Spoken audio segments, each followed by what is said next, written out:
in between appointments and I'm driving around, because this is what I do when I'm driving around in between, thinking about cases I've just seen, thinking about the next case. The common question I often get asked is kissing spine. Should we fear it? Why do so many horses have kissing spine? And first of all, I love it when owners ask me this question, because the minute we start asking questions is the moment we see real change, because it's the moment our brain goes into that curiosity phase, as opposed to just believing whatever we hear and see on social media or read or what someone says. Never be afraid to ask questions. I do a lot of research into this whole thing about kissing spine, what the research is currently saying, etc. And you come across fascinating papers like, did you know dinosaurs, sloths, otters, dogs, cats, and horses have all had kissing spine? And this is published data research on this. Let's just go back. Dinosaurs had kissing spines. I'm not even going to try and say the names of them, but there are papers out there that show that this is happening. The question is, and by the way, also humans can get kissing spine. Now, there's a lot of debate between it being genetic. Is it, why are some of us more prone to kissing spine than others? Thank God there's more and more research coming out. However, the biggest thing I tend to find in horses, and if you agree or you comment or disagree, please let me know below, is it's asymptomatic in some horses. Or is it? Are we maybe missing the behavioral traits that are linked to telling us that the horse has kissing spine? It's just we are humans and we like to think right, black and white. So imagine if you're palpating the horse's back, which a lot of people tend to do, and even the word palpation is so subjective in certain professions' eyes and regulations, that just because a horse doesn't react, by that I mean dip its back down or try and kick you or bite your ears flat back when you are pressing on certain areas of its back, does that mean it doesn't have kissing spine? Well, no, because the research is showing, radiographs are showing that when you x-ray horses, or certain horses that are asymptomatic actually do have severe kissing spine. That they actually do, in some cases, have such a degree of kissing spine that in a horse that was more symptomatic and radiographed, the kissing spine wasn't as bad, their behavior was extreme. Now, who's right and who's wrong? Back in the car in between appointments, and I just have to share this with you because I was treating two performance horses, both in eventing, different levels and different ages.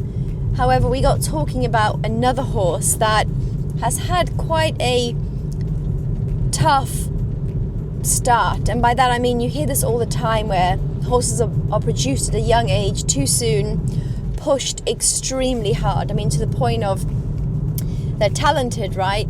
But if horses are jumping a certain height and they're only 4 years old, I already start to think about, oh my God, the skeleton is not mature enough. Have they been pushed too soon? In most cases, yes. And then you think, okay, what's the longevity of that horse? Where's that horse going to be as an 8-year-old, as a 10-year-old?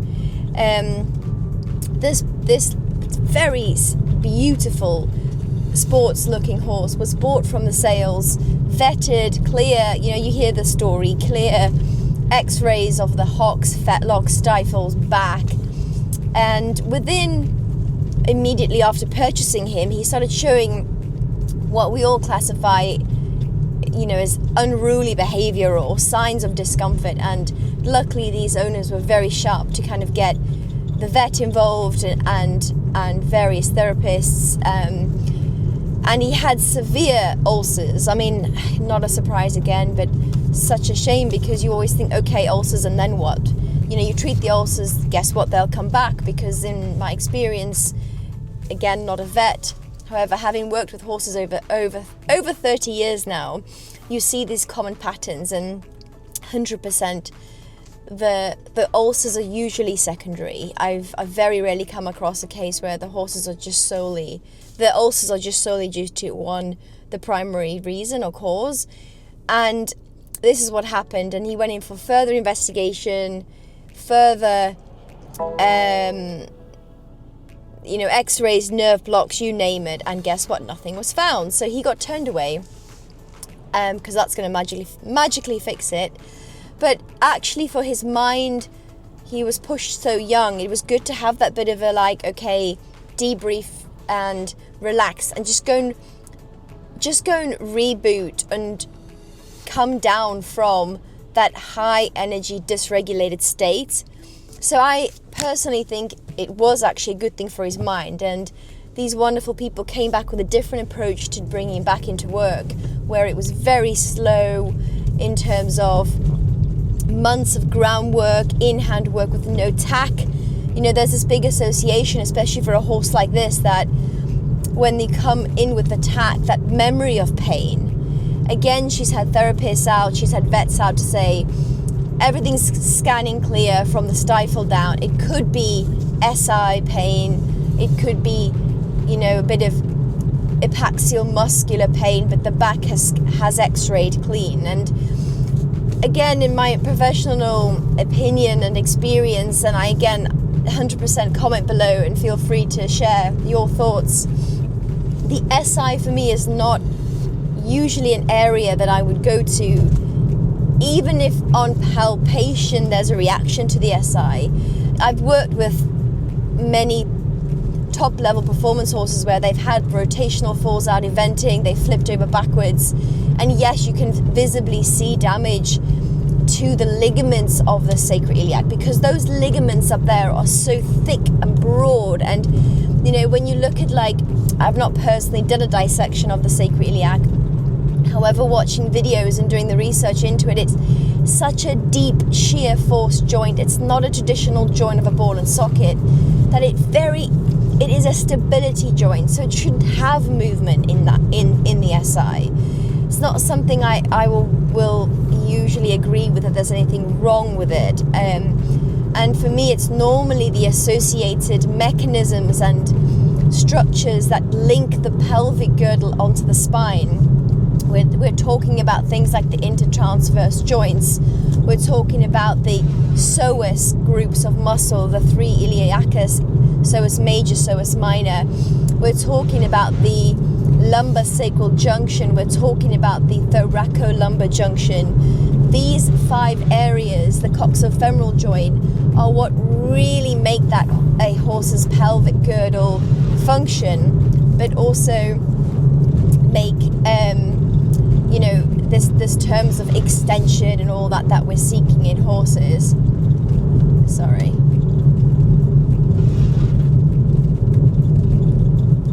It's better. So going back to this horse, he's now in work. He's had the Olympic physio look at him, and I say that like that because I think a lot of us get caught up into a name. I very much like, oh, this person must be good because they work with the Olympics. I can personally tell you, having worked in an Olympic environment, it doesn't mean you're the best just because you work there.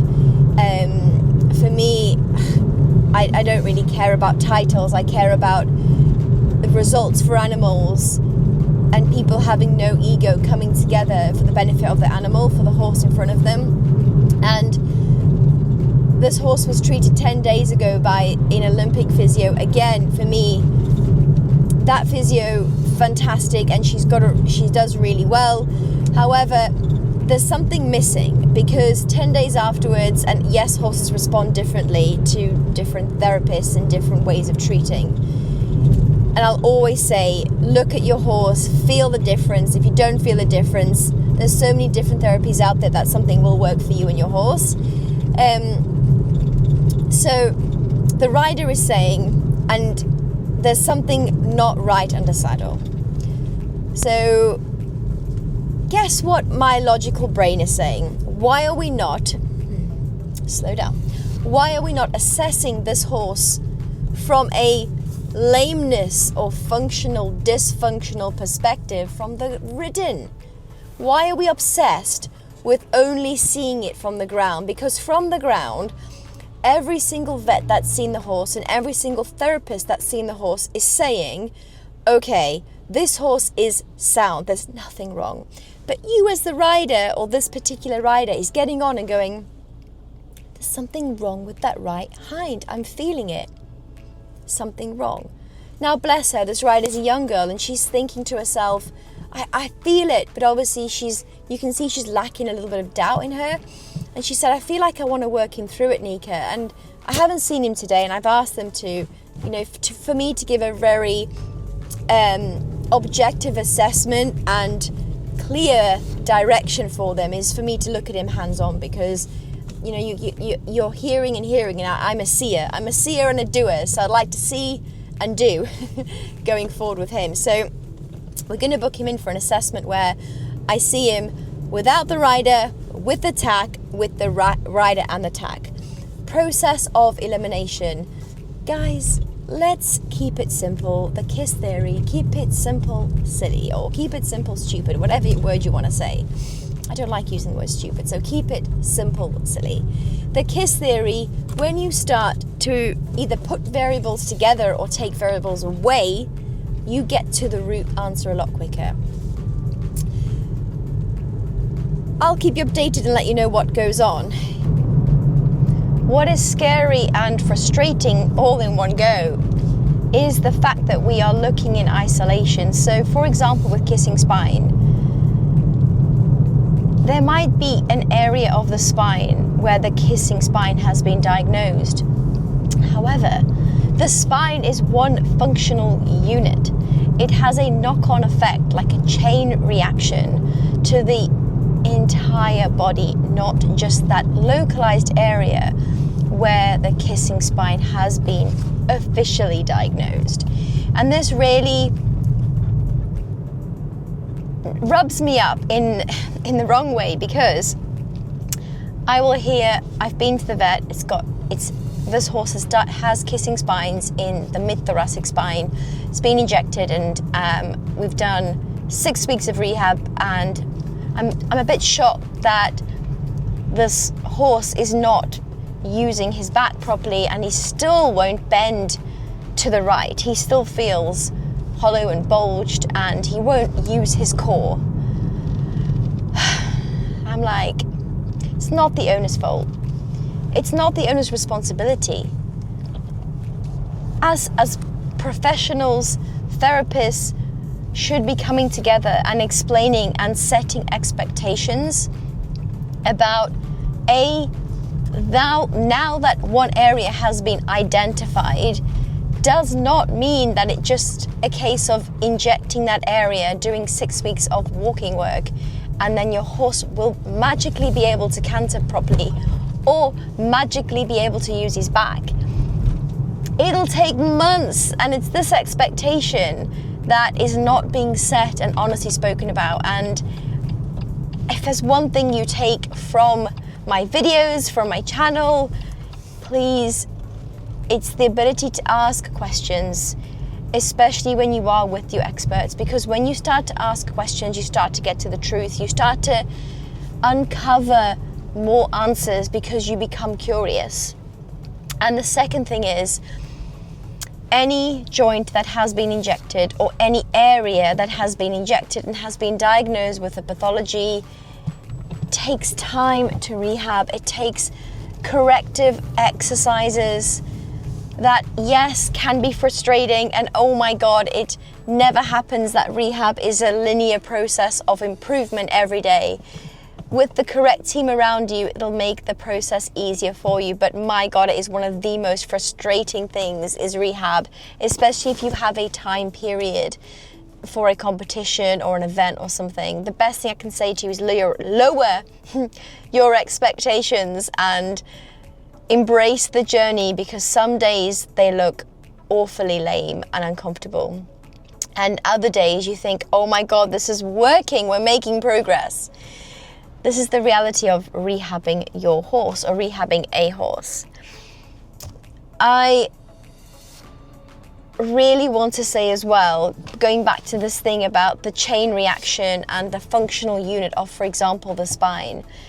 Once a horse has been diagnosed with any form of kissing spine, we need to be considering the whole body, what that knock-on chain reaction effect has on the body. But then also thinking about things like the stay apparatus. You know, the stay apparatus is a fundamental mechanism that the horse's body has developed for when they're out in the wild, they could stand up sleeping and still escape from the prey, from the predator, than if they were laid down. So it's an amazing adaptive mechanism. Now, what happens is when a horse has kissing spine, why is it not spoken about that apparatus like the stay apparatus would be affected, would be impinged, could be. And that could be a reason why the horse isn't sleeping well. It could be a reason why they're not laying down. And it's things like this that we're missing as a collective profession because we're focusing on isolating areas of the body, treating the pathology, and moving on very quickly.